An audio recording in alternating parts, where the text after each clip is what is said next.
All right, we're back with the HSC Podcast 160. We just got the sports section done, so go back check it out if you're watching this video. But we're jumping into weekly movie reviews now. So this has been a pretty fun, section segment we've been doing, and we got two things. We're gonna do our weekly movie reviews. We're doing our Keanu Reeves movies, that was fun. And then we're gonna do a top five overrated 80's this time. So if you didn't see top five overrated 90's movies, that was the last one. Check that out. And we're gonna get in tonight to those two topics. I think we jump right into the top five here. So The most overrated 80's. 80's, yeah. So first topic, top five most overrated 80's movies. So last week we talked about, how do you decide what's overrated and what we should be looking at. I kind of still stuck on with the same theme that if it's a bad movie anyway, I'm never going to call it overrated, right? So there's the movies on my list are generally pretty good. Some of them are really good sometimes, but can still be overrated or overhyped, in my opinion. And that's kind of what my top five is about. So what are you working with your top five?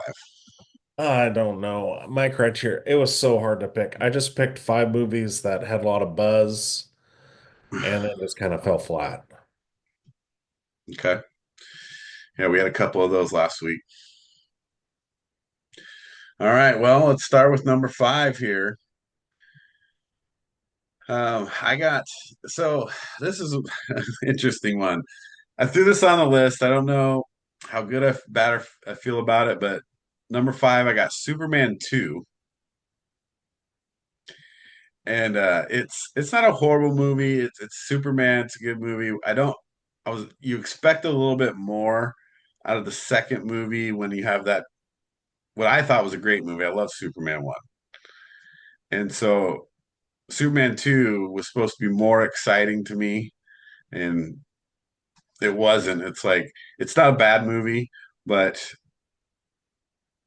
at the end especially, it's like Superman has to use his mind instead of his superpower. Like he's Superman. He's like, I outthought you. Well, they all have the same abilities as him. But the problem with Superman 2 is they fired Richard Donner before he could finish. Right. And so there's the Richard Donner cut of Superman 2 is really good. Yeah, so if you want to get Superman 2 off the list, apparently watch the Richard Donner Yeah. version. But but it's one of those movies that was very hyped for me, and I was excited and I wanted it to be a really great movie. And so I gave it an overrating. Yeah, Marlon Brando doesn't appear in it because he was in a fight, but in the Superman, so in in the version that didn't get with Richard Donner, they have his mom talking to him instead of, you know, Jor-El, Right. like the mom talking to him. In the Richard Donner cut, it is Jor-El talking to him. Yeah, which is what you want to see. Yeah. Right. Well, and then it comes down to you, like you said, if there's three people that are supposed to have all the same powers, three on one, that's pretty tough. Right. It's tough to beat three. But all right, so that's my number five. What do you got at five? I went with another almost comic book superhero movie. I went with from 1980, Flash Gordon. That's very nostalgic, though. Yeah, well, that was like a big movie that people Right. were thinking because it's like a comic strip, but it was really bad. It was really bad. And Sam Jones quit, I think halfway through, and they had to dub his lines. And so it was just kind of a mess of a Then it production. got worse. The only thing that saves that movie is Queen singing Flash. Right. Oh, Don't tell Mark Wahlberg that Flash Gordon sucks. yeah. He'll get upset at you. Yeah, I guess it qualifies because the of the hype that you're going to get from the comic series, and people were into that, pretty heavily at that Right. time because comics were big.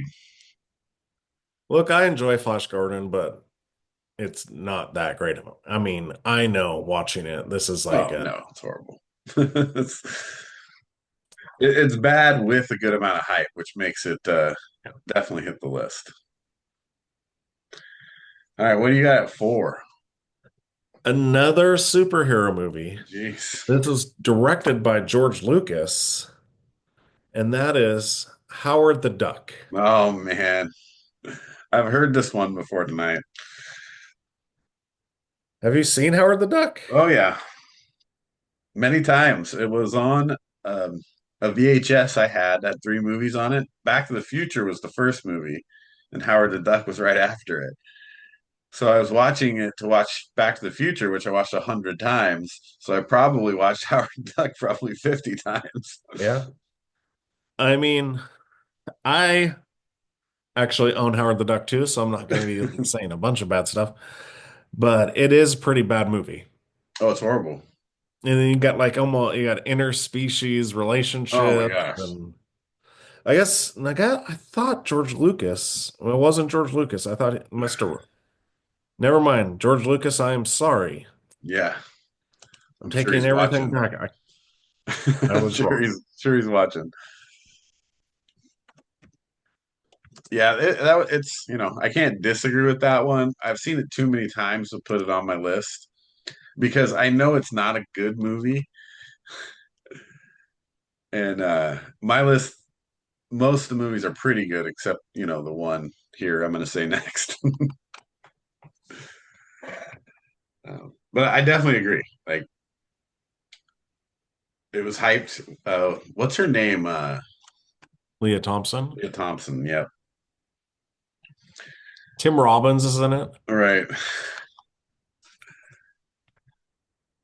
So definitely on the list there. Number four, Howard the Duck. So my number four is The Naked Gun. I feel like when The Naked Gun was coming out and it had its series, everybody thought it was this funny movie. And it's just not funny. Oh, Steve, come on. I'm not, I Naked mean, Gun is I like hilarious. him. I like some of his comedy. I do like Airplane, he's great in that. Uh, the Naked Gun to me, like I said, it's not the worst movie. It's the worst movie I have on my list. It's not a terrible movie. It's just not worth me if like you're like, hey, come sit down and watch the funniest movie. I'm like, yeah, this is not the funniest. Enrique Colasso? I can't remember. You know the oh man. Reggie Jackson's in it.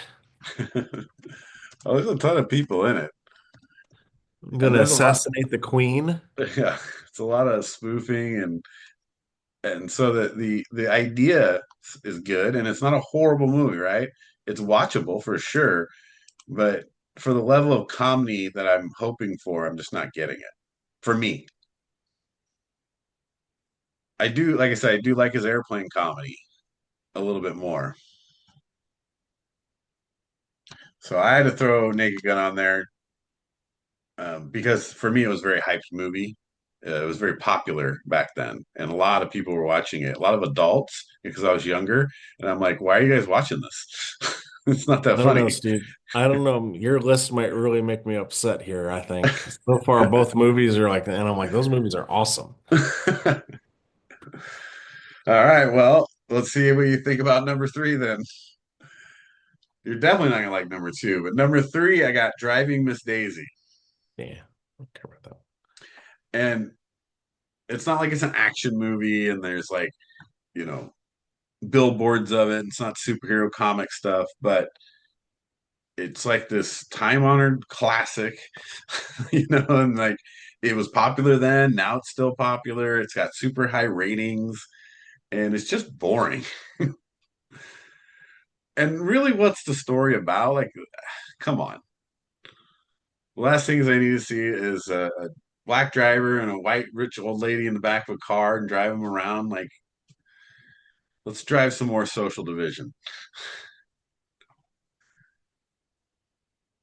But it's very boring, right? So not worth the hype. I don't think it's worth the ratings that it's getting or has gotten. The acting is good though. You've got good actors in it, and that's why people like it. Morgan Freeman, man. Yeah. Well, I love Morgan Freeman. It's great. But one man can't make a movie great. He can make it good. And I don't think I have any bad movies on my list. So they're all good, but they're overrated. All right, what do you got at three? This one is kind of a bomb because it's got two iconic actors in it. And you're thinking, okay, this is going to be a great movie. And it's so boring and so bad. And that is 1987's Ishtar. Yeah, that's a horribly slow, boring movie. Warren Beatty, Dustin Hoffman. You're Yeah. thinking, oh man, this is going to be a great movie. No, no, it's not. No. Well, even two good actors can't make a good movie. Yeah. Warren, it was nominated for Razzie for Worst Picture. But yeah, it was, yeah. It's when you're watching this, you're like, what? What? This is just so bad. Yeah. It's so boring. It's like I'm gonna go make a snack while this is playing. The problem is I've seen that multiple times too, and it never gets more interesting. And I don't know if I've actually fully watched the whole movie straight through. I've seen it because I've seen like all parts of it, but it is hard to like just sit down and be like, I'm just gonna watch this. You know, it's always hard. Like we always joke that Wes gives us 3 hour long movies to watch. This one's only an hour 47, but it feels like a 4 hour long. Yeah, that's what it does. It feels very long. I agree with that one. It's a good one, but it's not good enough to make my list. It's got to be a good movie. That one's not. All right, what do you got at two? I have a 1980 movie with Olivia Newton-John and Gene Kelly in it, and that is Xanadu. Xanadu. Wow. Like you're going deep. Yeah, well, it's hard. I love 80s movies, so I have to go deep. I know there's so many good ones too. I went through about 500 of them. Well, and that's the other thing. It's like, so you're watching Xanadu's also got Michael Beck, who was the lead in The Warriors. He goes from The Warriors to like a disco singing, like, yeah, it's just not good. Yeah, this is I don't even know that this was ever even rated good though, Yeah, but people, I mean, if you're talking Olivia Newton-John coming off of Grease right? and Gene Kelly, like, it's Gene Kelly, right? Oh yeah, gonna be huge, right? Yeah. Just looking at this director. I mean, it did have a small budget though. Let's give it that, just 20 million. And half of that's 20, going to the actors, right? 20 million in 1980, though.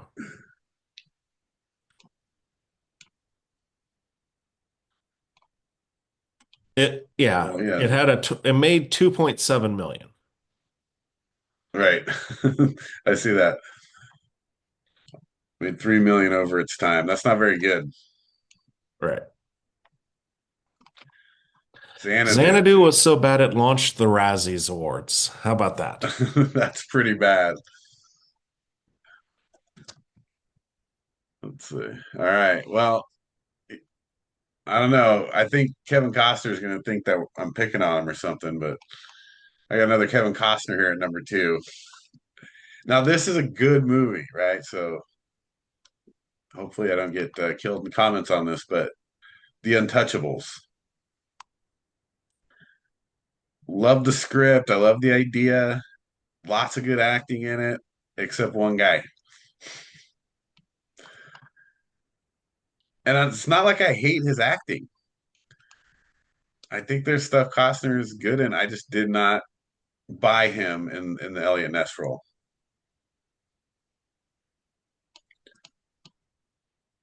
But of course, you got De Niro and Garcia and Sean Connery. It's one of those movies like this should be one of the best movies ever.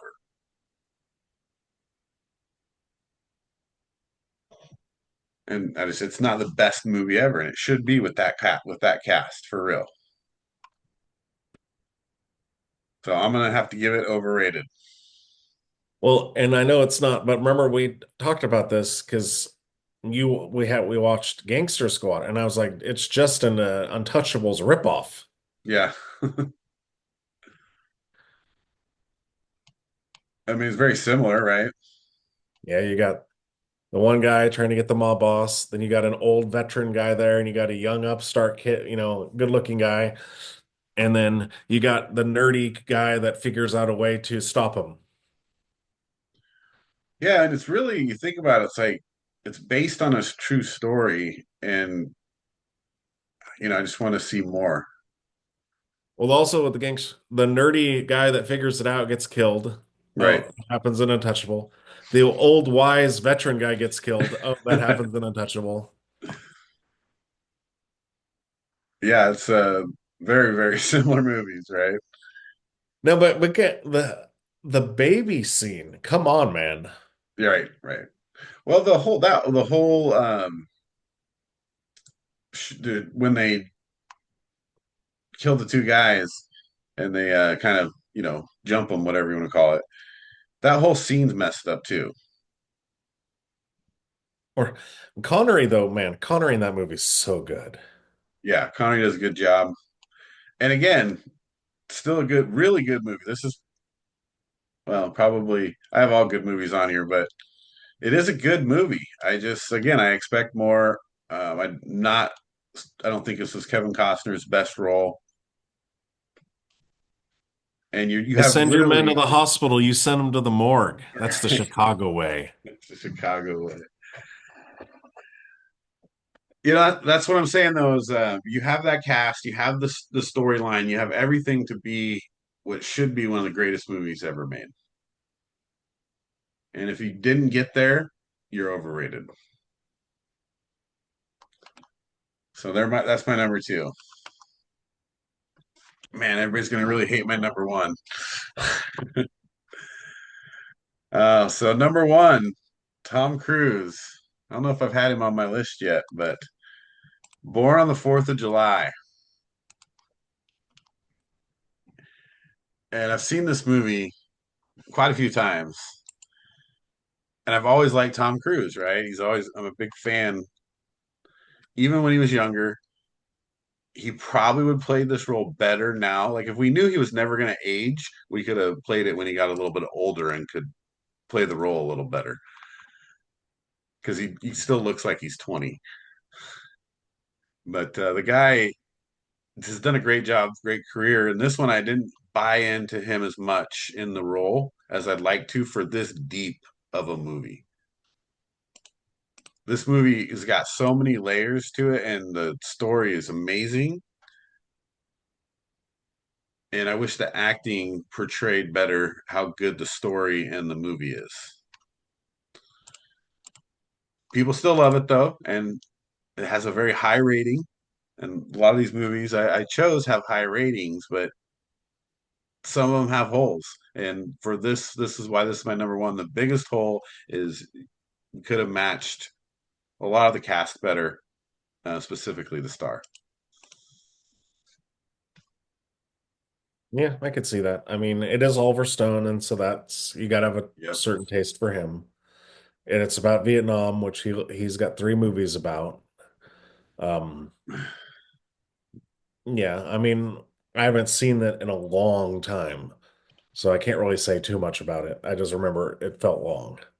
Well, yeah, I mean, the basis of the story, if people haven't seen it, or just refresher. He's young. He decides he wants to go to the military. Gets to the military, gets wounded, ends up disabled, kind of turns into one of the disabled veteran protesters, and it's about a lot about protesting the government and how they treat the soldiers, and which are important topics. And um, also the war part of it has a lot of important topics, about how to act in the field and chain of command and all those kind of things.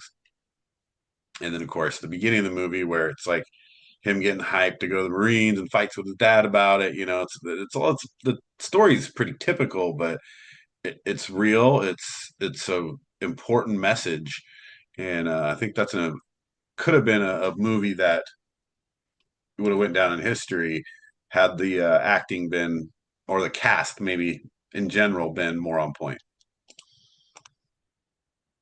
And weirdly, yeah, I'm seeing nothing, no nominations. And you would have thought with that synopsis would be something that would be like an Oscar. Oh, 100%, right? I mean, and you got Oliver Oh wait, Stone. here, okay. I'm sorry. Oh, I'm sure they got. I mean, Yeah, I he see was the nominated for Best Actor. Golden Globes. I mean, you Yeah, gotta. I Oliver mean, Stone won Best Oscar for Director. Yeah. yeah, So and okay, like I he said, it's was. a high rated movie. People enjoy it. It made a lot of money. It goes down, but it was for me. It didn't hit as hard as it should have with the given the movie and the what it was. Well, it's funny you say that. So he's only been nominated for Best Actor for two, like Best Actor in leading role for two movies. One is for this, and the other is from our last overrated list, Jerry Maguire. Well, I mean, like we talked about this before, even if they win, we've had, especially last week, we had a ton of ones that won a ton of Yes. awards. So I don't know that that means much. For me, it's when I watch the movie, what do I get out of it? Am I getting what I want out of it? And these are all good films, and I'm not saying any of my top five don't watch, because I think they're all worth watching. Um, but I also think that these movies that I picked should have been more and could have been more. So, what's your number one there? My number one is going against two of my favorite actors through their years, but it's a sequel to the probably one of the best standout performances for him was Saturday Night Fever. It's the sequel, Staying Alive, directed by Sylvester Stallone. So Travolta, back uh, 6 years later, trying to pursue a Broadway career now. right. So it's like totally. I mean, the Saturday Night Fever was so gritty and Oh, stuff, and yeah. this is just like it comes in and he's wearing a headband and he's like dancing like Fame or whatever. Um, it just doesn't make it takes away the tone because the first one was a pretty big drama. Yeah. When it was raw, it was a very Yeah. raw movie. Where Staying Alive comes in, it's like feels too neat. Yeah. He's like, I'm trying to make it on Broadway as I'm dancing. Right. Which is fine. I mean, maybe that's his goal, but coming from the previous movie, it really didn't help him much. Right. And I think that Stallone, that was right after his, because for him, his directing, that was right off the heels of Rocky, I think. Well, and you get that extra, like you were talking about, hype when you have a big name director. Now, maybe Stallone's not the best director in the world, but he's still at that time a pretty big name, and that draws people to movies. Yeah, I guess it was right after Rocky 3. He did Staying Alive. Yeah, But it man, kind of ruined, I thought, his career as a director. that was his downturn. I think so, because then he did, after Staying Alive, he didn't direct it, only directed Rocky 4. And then after Rocky 4 in 85, he didn't direct anything until 2008. Yeah, maybe he wanted to focus more on the acting though. Yeah, but I mean, he he had two pretty bad Paradise Alley and then Staying Alive. And then besides that, it's been Rocky or Rambo movies and The Expendables. So he kind of, unless he's starring in it, Right. yeah, The Staying Alive's the Interesting. only movie he did where he wasn't the star of it.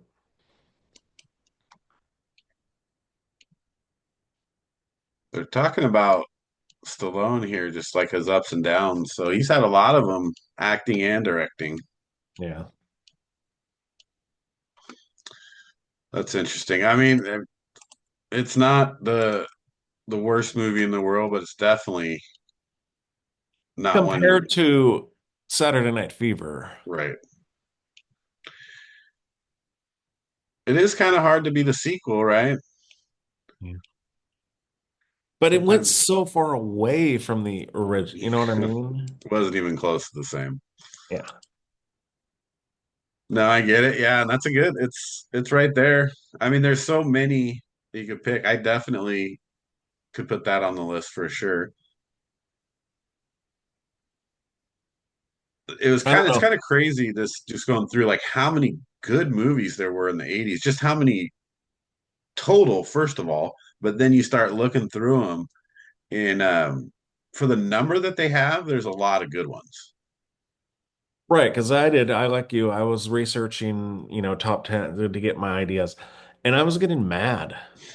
Like, really? That movie's awesome. How could you say this is overrated? Right.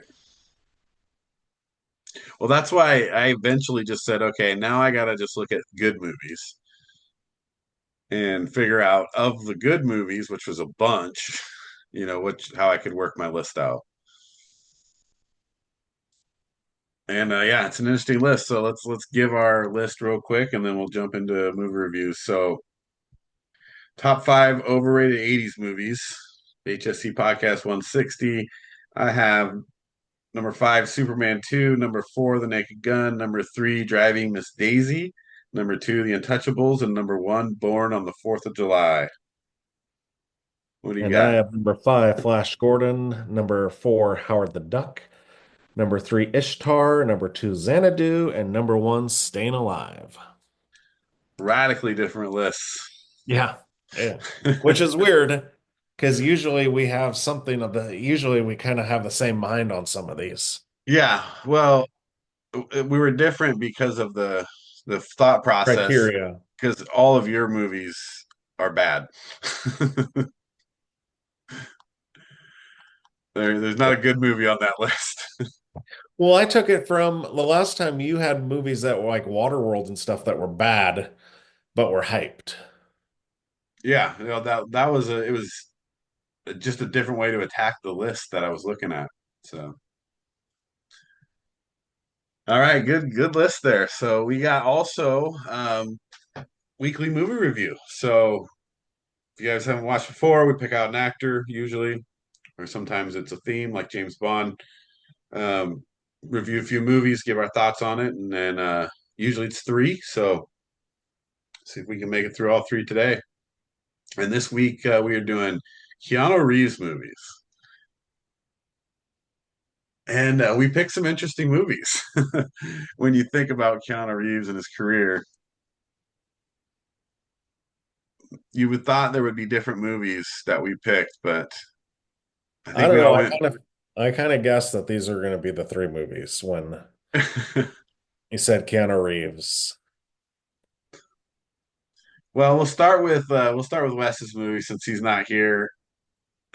This I did think that he would probably pick, and so we got Keanu Reeves in Point Break. I am an FBI agent. I mean, you know the line and you hear it and you can hear it in your head and you've seen the movie a bunch of times, but every time he says it, it's just no one else can make that noise. Yeah. Uh, Okay, is this where you're gonna say a preppy scum doesn't deserve to be surfing the break? No, that would be a waste of time. right.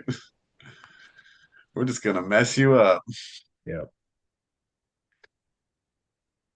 So I mean, first of all, great movie. I do love the movie. There's the Keanu Reeves part that we can get into.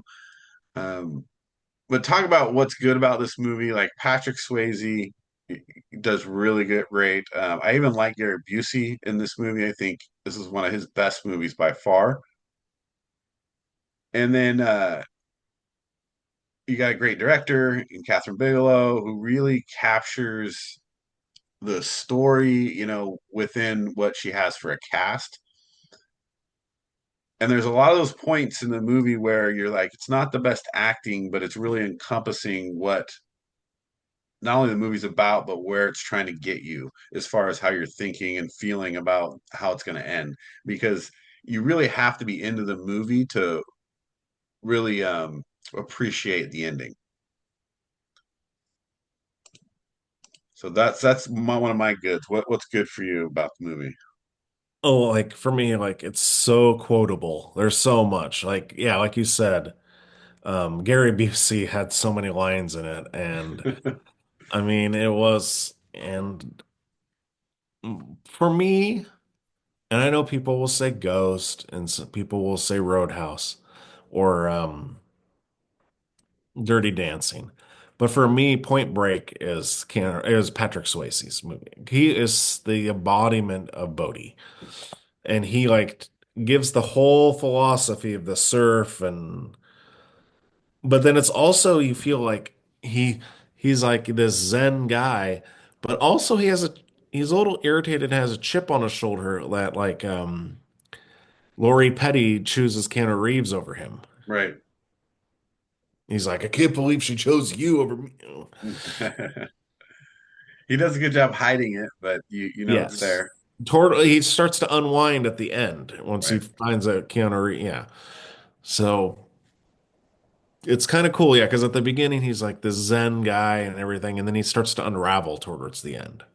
Yeah, he comes back into the real life, right? A real human being. Because it's great to, have that Zen feeling that you're talking about, or always think you're in control, or right, all this stuff. But you really kind of see at the end of the movie what, you know, his character really is. Right, because it's the one where they talk how they never go for the vault. They Right. always do the registers, and then he's starting to tilt. You know, he's on tilt, as they say in the poker world. And he goes, "Do the vault," and they're like, "What?" Even his other guys were like, "What? We don't have time for that." Yeah. And he had just started to, yeah, he was on tilt. And it's interesting. How many banks have these guys robbed in the movie? Wasn't it like 200 or something like that? Was it something crazy like that? Yeah, I don't know. Yeah. I So think, it's like yeah, every summer for so many years, and I don't remember the number, but it was a lot, right? Um, it's very movie-esque to be their last robbery, and there's a cop, off-duty cop there who has his gun and wants to like get involved and start shooting people. So you're telling me in the 200 previous ones there was never like a cop there, there wasn't well, anything? and then I don't know. For me, I always think it's dumb. It's like, why are you trying to be a hero? They're not, if they just go, they rob the stuff and leave, just chill out, right? Yeah. But again, that's very movie-esque, right? That's because that's how it ends, right? That's how his friends get shot, and that's how he really starts to unwind. Because once the shooting happens in the bank, now he's just a totally different person. Right. Well, the shooting happened also because he told him to go to the vault. Yeah. If they wouldn't have done the vault, they would have been out of there already. And Yeah, that's why totally. it irritates me. It's like movies like that, where they are smart about everything, and then all of a sudden they like go against their character. Right. And like I said, if there's anything bad that I have to say about the movie, it would fall into that, that it's just predictable at that point, and you know it's going to happen because, Yeah. but they can't just be smart, you know. You're like, oh, here they go. They're gonna mess it up. Overall, though, great movie. I love the cinematography in this is amazing. They did a great job on the beaches and especially, you know, in the surfing scenes. And you really get a good feeling from the cinematography, from the video footage of what what they feel like and what surfing is. So that was pretty awesome too. So overall, it's a great movie. I've seen it a bunch, and I had no problem watching it again. It's something you got to refresh yourself on from time to time, Yeah. and especially the sand beach football game. Yeah. Don't you know who this is? Johnny Utah. Johnny I Utah. saw you in the Rose Bowl. Yeah, it's pretty fun, you know, and the competitiveness and the no quit that he has, and it goes back to him, you know, being a football star and then going to, you know, college and law school or whatever. All right, so good movie, check it out. Point Break.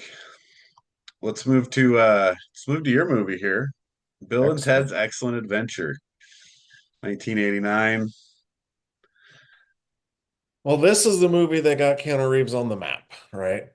I mean, he'd done some other stuff, but he wasn't superstardom of he became after this. And it's funny because it's him and Alex Winter. Not one of them is better than the other in these. And that's what's interesting. It's like Keanu Reeves' career went skyrocketed and Alex Winter's did nothing. But they both play their parts so well. And then George Carlin is amazing. And all the actors they got for the historical figures. They really did a great job casting this. They're so believable, even though it's a silly movie, right? Yeah. And it's supposed to be that way. It's supposed to make you laugh and giggle and enjoy watching it. And because of the guys they cast, especially in the historical figures, it makes it really fun to watch. Right. The whole scene in the mall where you Right. got Genghis Khan beating up the sporting goods area and Joan of Arc's doing what is it like aerobics, like jazzercise, and you have Beethoven. See, that's the one. Okay.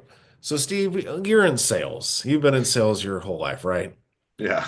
If you're trying to sell pianos and you get Beethoven and he's rocking out on the You're pianos, not calling. Yeah, I know exactly what you're saying. Like, I'm like, why is he getting security called on him?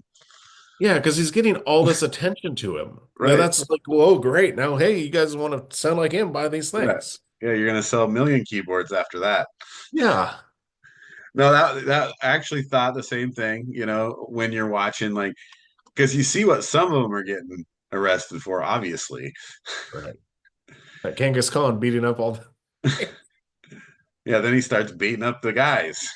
Yeah, But yeah, no, I question the same thing there. But it's a great scene, and if you know, obviously they make them go to their talents almost, but then they get in trouble for it. But you need that, right? Because that's how you round it all up. So that's where it right, comes into, you know, it's very scripted, and that's part of the movie. right. But yeah, like the guy that played Napoleon was great. Like going on the when he's going down the water slides and stuff. It's like just you're just thinking about that. It's like how would these people from the past like never seen a water park, right? Right. Well, you mean you got to think that there'd be some crazy shock, like in real life, happening Yeah. if you were, you know, grabbed out of your time, thrown into a telephone booth, and taken into the future. Well, that's the other thing. It's like it's a telephone booth too, is the time machine. Here's what I don't get. Okay. So we have the time travel, you've got all this technology. It's not just that they've made it a telephone booth, it's that they had an antenna on it, right? A very Right. breakable, easily breakable antenna, which breaks in the movie. You're telling me you have all the technology in the world, and you're still like, we need this antenna on the top. Like, really? What do you need that for? They'll have to chew bubble gum to get it fixed. Yeah, I mean, it makes for a good story, right? But the reality is, come on, why is there an antenna on there? If not for it to break and then for them have to chew gum into a ball. I mean, you got to take the movie for what it's worth, though. It's supposed to be silly. Oh yeah, 100%. And it is, and it takes every part of that. It does, they do a great job with it. It's interesting, you're right, because of now when you talk about Alex Winter and Keanu Reeves, you're never going to put them in the same conversation as far as stardom. And this is the beginning for them, and they both acted really well into the parts that they were supposed to. There was really no reason for you to come out of this movie and be like, "Wow, Keanu Reeves was amazing." You would Right. say both those guys played the parts just like they should have, and they did well. And the other thing I love in this is Alex Winter said he claims he gets two types of letters from teachers.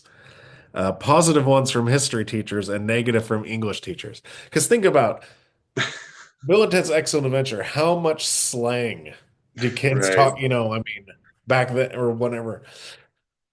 So many slang words came out of Bill and Ted's Excellent Adventure. Yeah, I mean, it was definitely a big part of the slang culture, or just the culture of that group of people who watch these movies using words like bogus. So it's like, when would you ever use bogus if you hadn't watched Bill and Ted's? Right. Overall, it's the only downfall of the movie that for me when I watch it is I wish they would have put more time, and it's a short movie, by the way, so that kind of hurts, right? 'Cause it's only 90 minutes into like the gathering of the characters. Right. It looked like they were going to get make each of one of those be like kind of a cool scene, but then it's all of a sudden they're like running out of time, so like just go throw a blanket over his head and throw him Yeah. in the booth. Like, come on, man. So that variation of maybe having a little bit more interesting storyline to when they're gathering the people. Right. But there's, yeah, I mean, you only fit so much into 90 minutes, and they had that really kind of a long ending Yeah. when you go from the arrest to the or well, the mall to the arrest to like the finding of everybody to the jail to the um report. Yeah. And a lot of their time's used up in that. So that'd be my only downfall. Otherwise, it's such a fun movie to watch. It's really good. And there's George Carlin in it, so that makes it twice as good. And do you know who they originally wanted for that part? I used to know that. Who is it? Oh, well, what I read was Sean Connery. Yeah, sounds right. They wanted someone more serious to play off of it. But Carlin is amazing in that movie. Oh, that plays the part perfectly. Yeah, couldn't put anybody better in that role for sure. All right, well, then we get to finish up, and so I mean, obviously, being football season, you know what movie I'm gonna pick.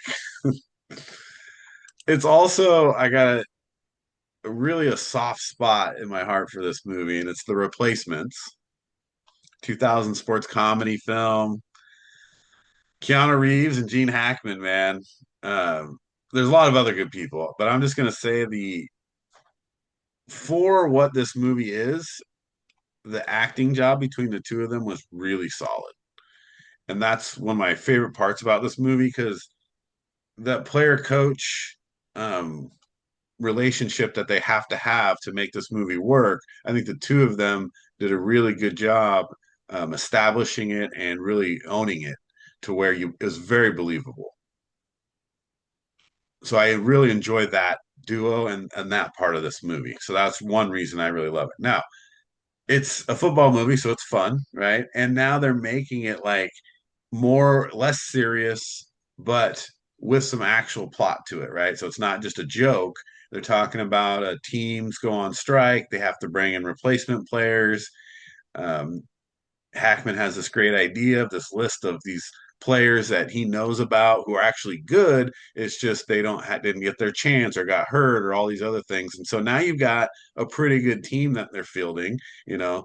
And of course, then there's a bunch of storyline. You got to have a love interest, and you got to have the gets you get stabbed in the back where he gets cut, and then he comes back and plays the game. So they got everything in it. It's just such And a fun movie. he was a quarterback from Ohio State. Right. So is he really Johnny Utah?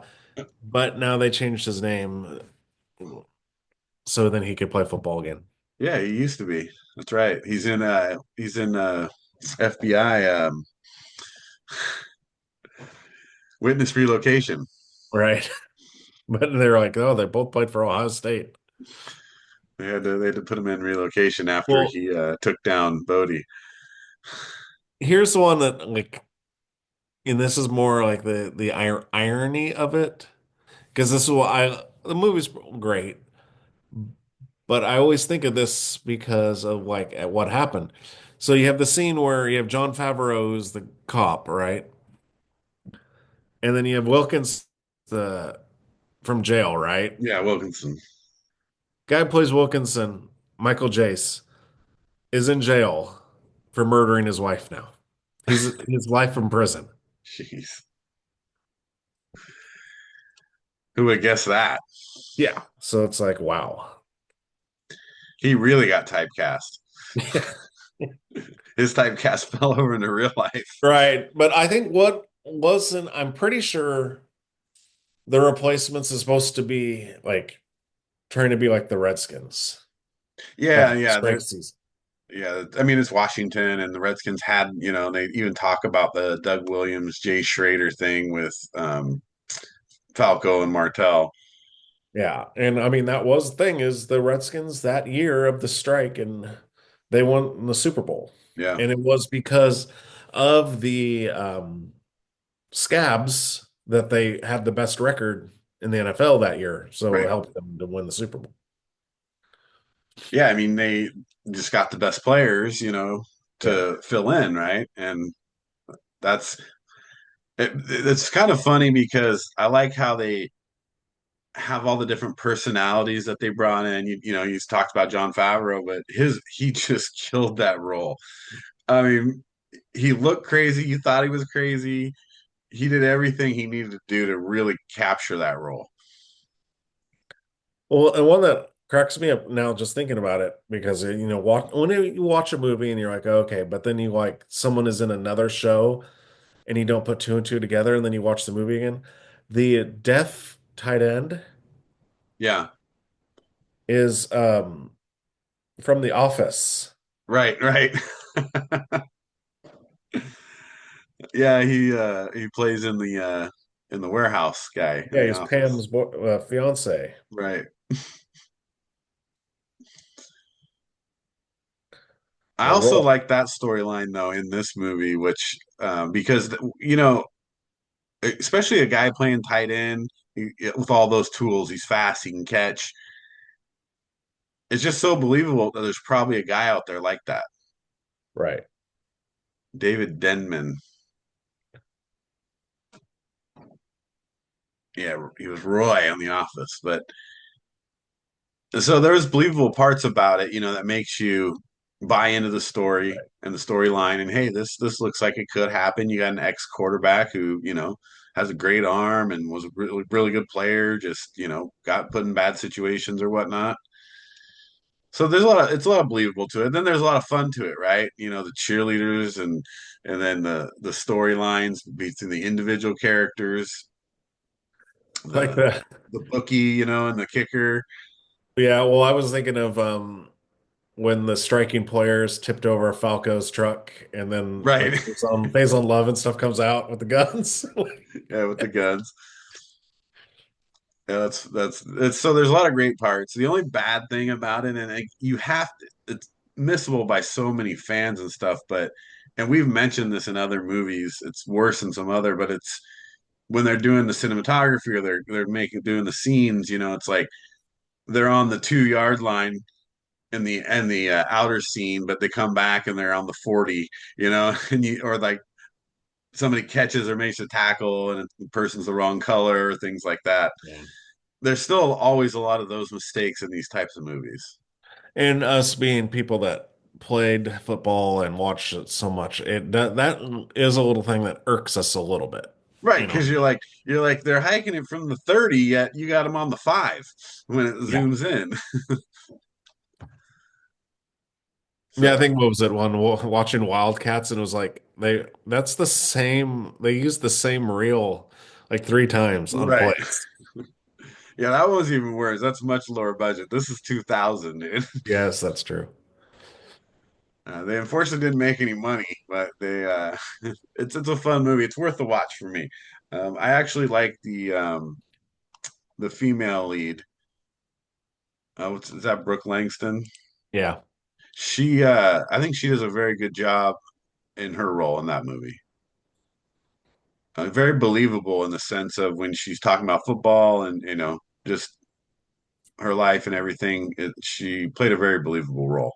Right. And then she had to work at the own the she owned the bar, right? Yeah, she took over the bar for her dad or whatnot. So, Yeah, and then she's a cheerleader also. so it's a good movie. The movie's The Replacements. Check it out, Keanu Reeves. So three pretty good Keanu Reeves movies there. Just to recap, we did The Replacements, we did Bill and Ted's Excellent Adventure, and we did Point Break.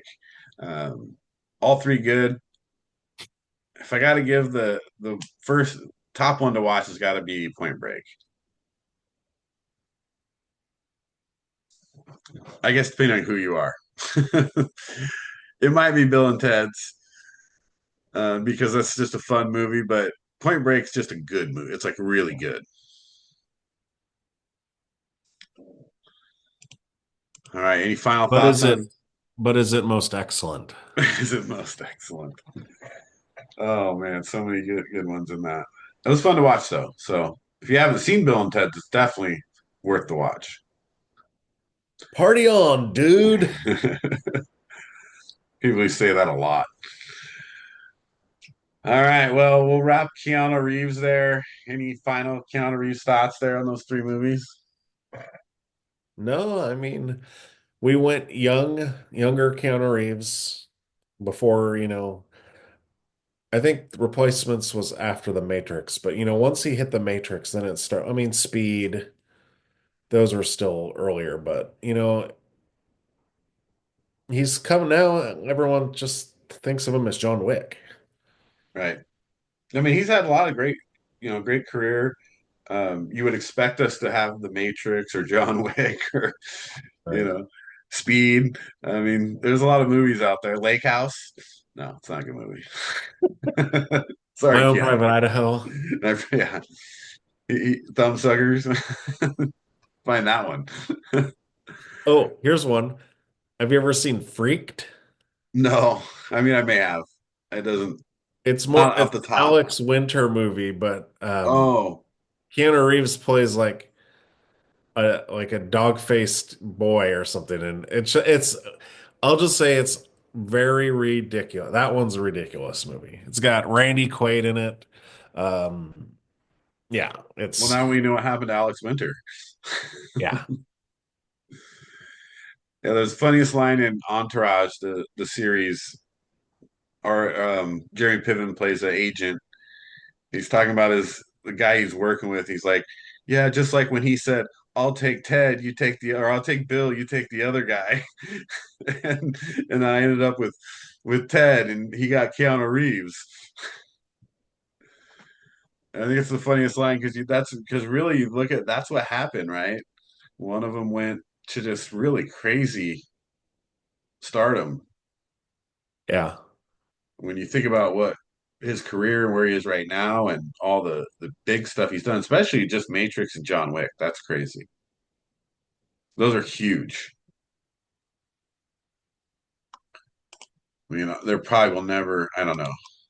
It's going to be really hard to hit a similar to the Matrix if you're trying to get that same type of movie. right.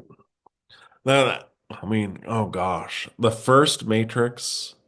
was so good. And then that's one movie franchise that's like, how can you go from such a great first movie to like with Right. the movies after it? Yeah, and it's one of those where like people still love them though because it's a series, right? And because you got that first movie under your belt, it just carries it on. Yeah, but like the last one, I had no interest in seeing it. Yeah. I mean, it's best to sit down and watch them all three in a row. Aren't there four now? Oh, yeah, I don't. I might not have seen that one either, actually. No, I think I've seen that. But to me, like I said, you can sit down, you can watch all three of those, and it's a pretty good, series of three to watch, especially if you're going to watch them all three in a row. Right. And I think there's people that are very, kind of obsessed with that. Oh, you're talking about Resurrections. Yeah. Yeah, that's like 20 years later, right? Yeah, and they replaced Lawrence Fishburne. Yeah, I mean, that's not even the same movie anymore. Yeah. But like I said, you sit down, you watch those three, like it's hard because it's such a unique concept. Yeah, but the first one was so good. Yeah. And then they kind of, I mean, they weren't bad, but they weren't, it's hard to, when the first one is so good and then the next two are just like, they're okay. So you know what I think the issue with that is with this type of movie, and I've seen this before in other series. The first one was so good because you haven't had to really dig into the concept yet. You're playing at a high level, and you don't got to have a proof of concept, right? And so you're just like anything you want, anything goes. And as you try to finish it up, now you got to like, prove everything that you've done to get here, and how it's going to end and tie it all together.